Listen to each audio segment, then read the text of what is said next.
এত মহিমান্বিত করা হয়েছে, তার পেছনে তত্ত্ব কি, সেগুলো কিছুটা আমরা আলোচনা করার চেষ্টা করব আমাদের নির্ধারিত সময়ের মধ্যে।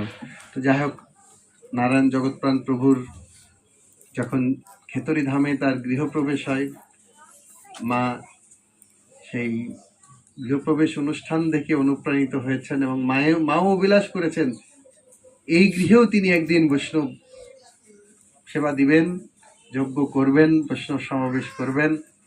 আর এই সমাবেশে মায়ের অভিলাষ পূর্ণ করার জন্য আপনারা বিভিন্ন স্থান থেকে এসেছেন। তো সবাই যজ্ঞ ভালো লেগেছে? আপনাদের যজ্ঞ দর্শন করেছেন?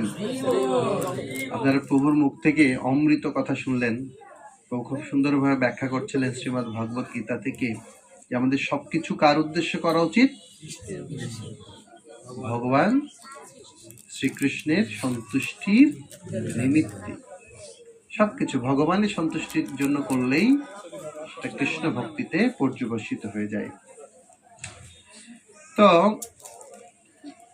যেটি বলছিলাম,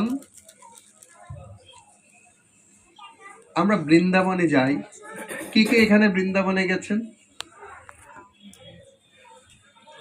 পুরীতে, নবদ্বীপে, আর খেতরি ধামে কে কে গেছেন?